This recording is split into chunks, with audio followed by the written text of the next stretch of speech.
This is Radio Health Journal. I'm Nancy Benson. This week, teenage boys, lazy or not? Parents feel like they're not living up to their potential. They feel like they're shut down and they don't really care about school, and they call them lazy. Empowering your teenage son to believe in himself when Radio Health Journal returns.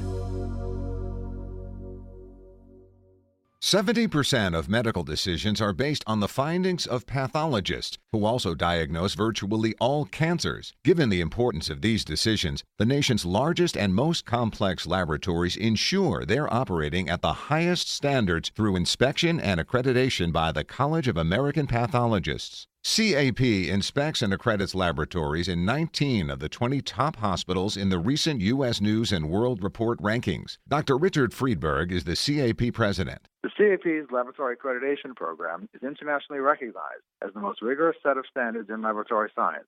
40% of the nearly 3,000 items on our inspection checklist exceed regulatory compliance because a patient's health is on the line. Every CAP inspection team includes one pathologist and a team of laboratory professionals. The CAP's exhaustive inspection checklists are updated annually to help laboratories stay on the cutting edge of medicine. Find out more at cap.org/news.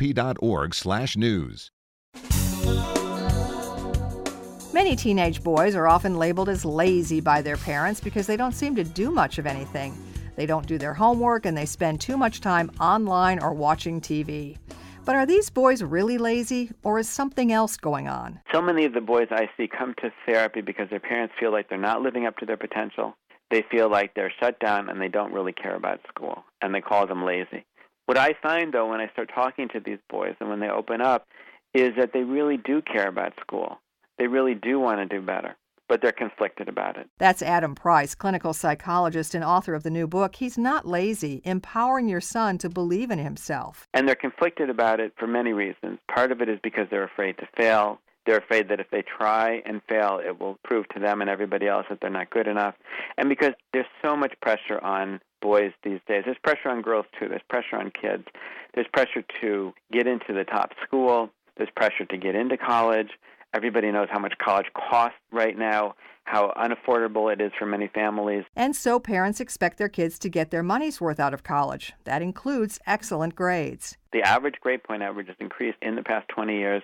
The number of hours of credit that kids have to take has increased. Between 1990 and 2009, kids were taking 420 more classroom hours.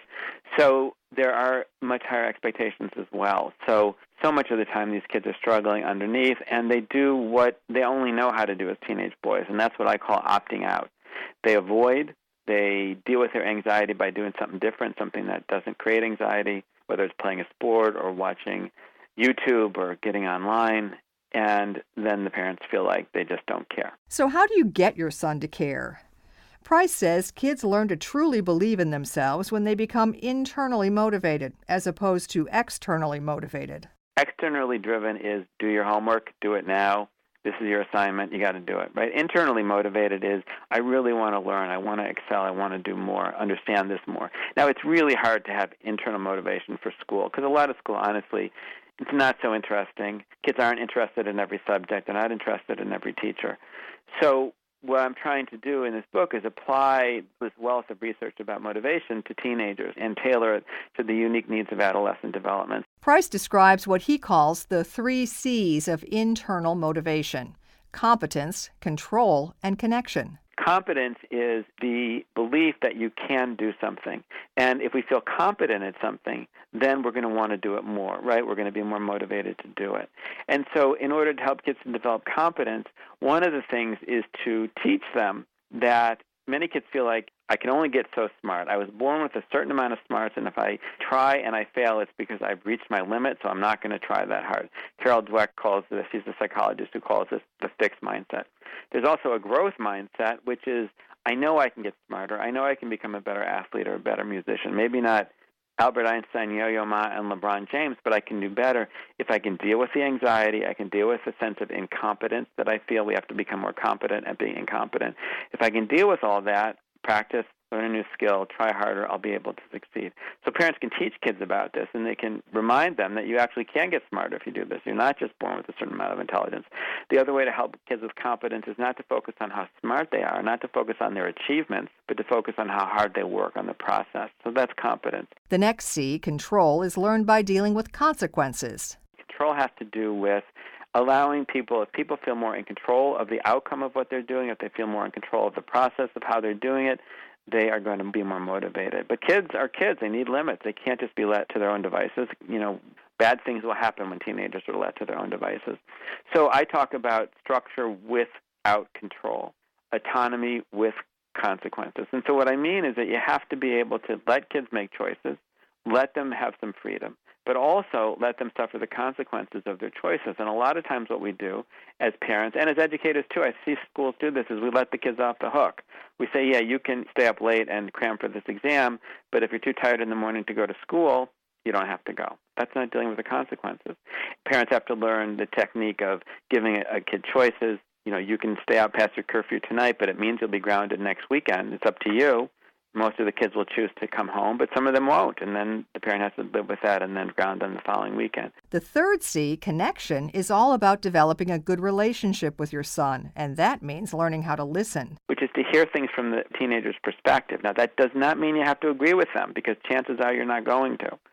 Teenagers are at this time where their brains are exploding. They're understanding new concepts. They're understanding the world around them. And so some of the ideas that they come up with aren't always so logical. But understanding them and showing that you respect them is really important, because if a child or a teenager feels heard, they're going to talk more and they're going to be more engaged. So some of these things help a parent to improve the relationship. And also what I talk about a lot in the book is how to step back, not elicit kids' opposition. And then through the relationship, through being able to talk, parents know that things will work out. Price understands that parents often take their child's failure personally. It's hard not to. The parent-child relationship is the most powerful emotional relationship that we have. And it's impossible not to invest of yourself in your child. It's impossible not to want things back from the relationship, including stroking your own self-esteem, including feeling like, wow, this kid is just like me. They reflect me. They're doing really well in life. Or they're able to do something that I wasn't able to do. They're able to be more successful. I'm able to prevent them from struggling the way that I struggled. All these things are really part of parenting. What's important and what's imperative is that we're aware of it as parents, that we understand our fears, we understand our worries, so that we don't intrude upon our kids. And it's not just about you need to be good in school or be successful in school because I need you to be. However, Price says that failure is precisely what leads to success. It's imperative to be able to let kids fail. Nobody can learn anything unless they can have experiences where they're not successful. We don't want to have them fail in such a dramatic way that they don't have any options. But that's not what's happening. Parents are running in before kids have any experience of failure because we're so worried it's going to affect their self-esteem, or they're not going to do well, or the other kid's not failing. And, yeah, it's really important. I remember talking to a parent years ago who said to me, you know what, those dioramas that the kids do in second and third grade where they make a little model of something in a shoebox, my kids always look the worst, because we let them do it by themselves. Life is uncertain, and Price says parents need to tolerate uncertainty just as much as their kids do. In order for parents to feel able to teach their kids to be competent and being incompetent, they have to become more comfortable with that. And as a parent, there's no way to be a parent without feeling incompetent. There's no way to be a parent without feeling like you don't know what to do next. Did I make a mistake? The stakes are so high because these are the most important people in our lives, and we just want to do it right. But doing it right means having the patience and compassion with yourself to be able to make mistakes, having the trust in yourself, and in knowing that you can work things out with your kid. And this is how we can not only be better parents, but also model these things for our kids. You can learn more about Adam Price and his book, He's Not Lazy, by visiting our website at radiohealthjournal.net. Our writer-producer this week is Polly Hansen. Our production director is Sean Waldron. I'm Nancy Benson.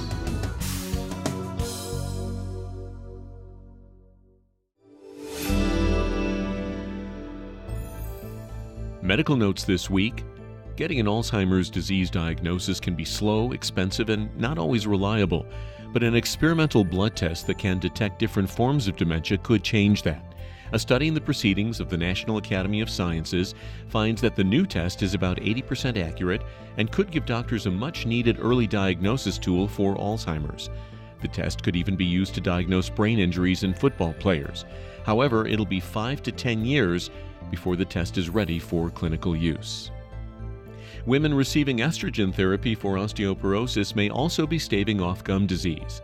A study in the journal Menopause says women over 50 taking estrogen are 44% less likely to have periodontitis than women not getting hormone therapy. Women receiving osteoporosis treatment had less periodontal probing and gum bleeding than those who didn't receive the therapy. However, hormone therapy has also been shown to increase the risk of heart disease and breast cancer. And finally, families' grocery shopping habits change with the start of the school year, but the extent of the shift might surprise you. A report by Nielsen Insights finds that compared to summer months, sports drink sales jumped 35% last year when kids headed back to school. Researchers say parents are looking for healthy choices for their kids, and sports drinks without artificial sweeteners have surged in popularity.